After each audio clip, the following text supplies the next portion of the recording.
Quer aprender a montar seu negócio online do absoluto zero e começar a ganhar dinheiro através da internet? Acesse o link no primeiro comentário fixado. Que é o seguinte, todo mundo conhece a história, né? 3 jovens ali que vão para a cidade de Burkittsville para investigar a lenda da bruxa de Blair, né? E acabam se perdendo e nunca sabem o que rolou depois.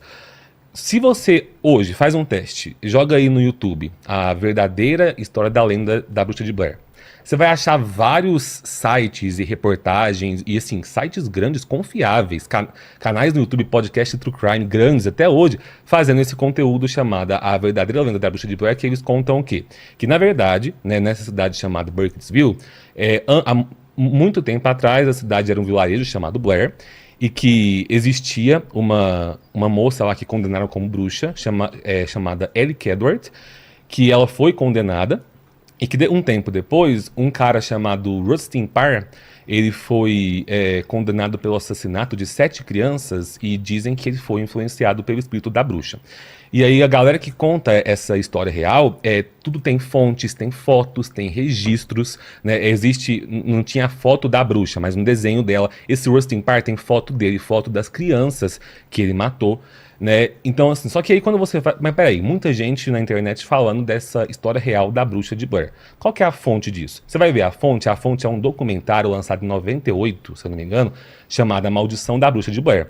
Você assiste o documentário, tem entrevista com o prefeito da cidade na época, entrevista com historiadores, todo mundo falando do que realmente foi, do que realmente aconteceu em Blair. Então, para muita gente, né, essa história é uma lenda real. O que muita gente não sabe? Esse documentário de 98 foi feito pelos criadores do filme. Eles fizeram um documentário fake antes de lançar o filme. Preparando. Caraca, e é tão louco, porque assim, mas peraí, não. Você pesquisa lá, Bruxa Edward Kelly, você vai achar registros em inglês que essa mulher existiu. Aí tem uma entrevista do criador do filme que ele fala assim, Edward Kelly, que chama a bruxa, ou Kelly Edward, alguma coisa assim, mas se você trocar os nomes, você vai ver que é um anagrama acho que a bruxa é Kelly Edward. E aí, quando você troca os nomes, você vê que é um anagrama de Edward Kelly, que foi um ocultista famoso. Sim. Aí você fala, tá, mas e esse Rustin Parr? Ele foi condenado, né? Aí o cara fala, não, a gente inventou esse Rustin Parr. Se troca os nomes, as letras do nome dele, Rasputin, né? Rasputin. Então, assim, os caras inventaram tudo isso antes de lançar o filme, lançaram o documentário, e aí, até hoje, toda vez que tem podcasts que eu sigo de True Crime, que eu acompanho muito, e às vezes inventam de fazer um especial, a gente vai contar aqui a verdadeira história da bruxa de Blair. E eu assisto o episódio e fico assim, gente, calma, vocês estão sendo enganados. Dito isso, tá vendo que lá na década de 70, quando lançaram o massacre da Serra Elétrica, enganou todo mundo aí, ó. Sim. No final da década de 90... A internet estava começando. Eu lembro que eles lançaram um site na época da Bruxa de Blair. Sim. Colocando a galera como desaparecido mesmo. Tipo assim, ó, os jovens estão desaparecidos e tal. Então, eu não sei se já mudou isso na história do cinema, mas é o filme com o maior lucro da história do cinema, não é? Eu acho que isso mudou, não foi? E a porcentagem que custou e quanto faturou. O primeiro Atividade Paranormal, ele tá nessa briga. Pode ser. Porque o primeiro Atividade Paranormal... porque assim, tem uma história dele que a primeira versão custou $20 mil apenas, né? Atividade? Paranormal, isso.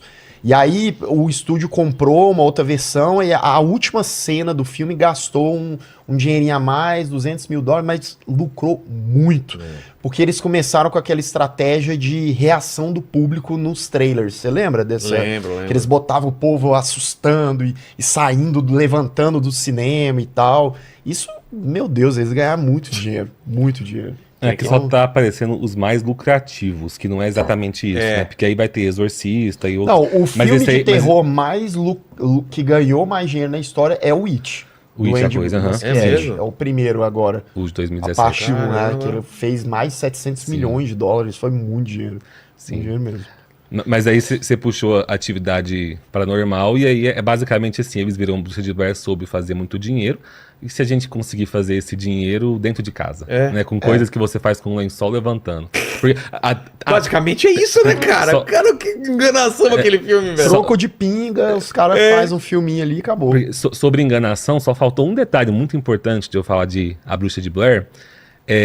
Acredita-se então que essa cidade chamada Burkittsville antes foi um vilarejo chamado Blair. Isso também é mentira. Também é Blair mentira. nunca existiu. Tá. Mas aí você vai na cidade tem monumentos históricos, tudo. Por que a cidade então não desmente isso? Porque a galera da cidade descobriu que tinha como ganhar dinheiro. Turismo, né? Então, Turismo. tipo assim, virou um ponto turístico, a galera começou... Isso que eu tô falando é de um artigo de 5 anos atrás, então se hoje em dia continua, eu não sei. Mas a galera de Burkittsville vendia na época os bonequinhos da Bruxa de Blair. É o João né? de Então, Deus deles, é né? o João Porque de o Deus João de deles. Deus tinha lá na cidade Sim. lá que ganhava dinheiro. Deus Nelândia. É, tipo... Vocês assistiram A Bruxa de Blair 2? Aí você Não. apelou. De 2000? Não, porque assim... Assisti. É terrível, o filme é terrível. horrível, mas a ideia do filme é interessante isso porque sim. vai por esse lado de que a galera tava indo na cidade Pra pra ver qual que ver é, e tal, né? pra buscar. Aí a galera fazia passeio turístico. Isso. No início do filme começa com essa proposta, mas aí o filme desanda, porque ele não é found footage. É. E ele cai no clichê de centenas de filmes dos anos 2000, de jovem numa casa, investigando e tal, mas a premissa é bem legal. Sim, a premissa é bem legal, né? E aí, indo pro Atividade Paranormal, na época também, eu lembro que a internet já era mais acessível, né? Não foi um boom tão grande quanto a Bruxa de Blair, mas teve um boom ali no início da galera acreditar também que o casal realmente tinha morrido, Ah, né? é? Também tinha esse lance. Só que a Atividade Paranormal foi se estendendo por uma... Eu costumo dizer que é meu guilty pleasure. Eu gosto pra caramba de assiste Atividade tudo? Paranormal. Eu Eu Sabe? parei. Eu sei que, tipo assim, são filmes ruins, sabe? Mas todo mundo tem um filme ruim de terror que gosta de assistir, né? Os Tem meus uma estão ali no variação Atividade desse daí que Paranormal. eu gostei bastante, fiquei bem aterrorizado no cinema, que é o Contatos de Quarto Grau. sei lá. Contato sim. Cara, também se vendia como Sim, real, real. também, né? Essa Entrevistas, coisa né? de se vender como real já tem na história do cinema de terror. Tipo, Muito tem. tem aquele Holocausto Canibal, do Ruggero Deodato, é de 1980, que é um found footage também ali, que a galera vai pra floresta, encontra uma tribo canibal, né, os canibais ali, e rolam as paradas. Sim. O Ruggero Deodato chegou a ser preso, o diretor chegou a ter que provar Que era mentira. judicialmente que a galera tava viva. Putz. Que os atores que participaram, porque tinham cenas muito convincentes, por conta da estética do filme, meio suja, Sei. aquela coisa. Então os caras, sei lá, cortavam as coisas dos caras fora e mostrava, sabe? Putz. Então isso aí é uma coisa antiga, só que hoje em dia já não dá mais, né? É, Porque a internet, não tem como. você lança um filme desse, no mesmo dia a galera já desmente, ou... sim. Se bem que agora tem o lance da inteligência artificial que tá enganando a galera, né? Então, O Contatos de Quarto Grau era uma coisa mais de alienígena, né? Não É, uma sim. coisa de... não é com a Mila Jovovich esse filme? É com ela. Aí é que é meio foda, porque já era uma atriz que já tinha feito coisas naquela época, né? Então, assim... Não tem como acreditar. né? E esse novo terror aí, esse pós-terror aí, começa quando e quem que começa com essa linha aí? Eu digo que a ali bruxa? por volta de... Não, acho que um pouco antes. Os anos... Lá pra 2010...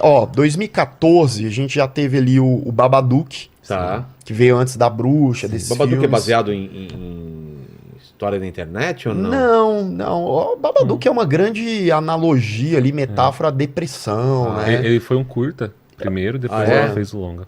A diretora é australiana, Jennifer Kent, manda boa. bem, lançou um filme depois, tá meio sumida ela. E aí a gente tem aquele Corrente do Mal. Sim. Qual que é a corrente do mal? Eu assisti, mas não tô lembrado não. Aquele que... Como se fosse...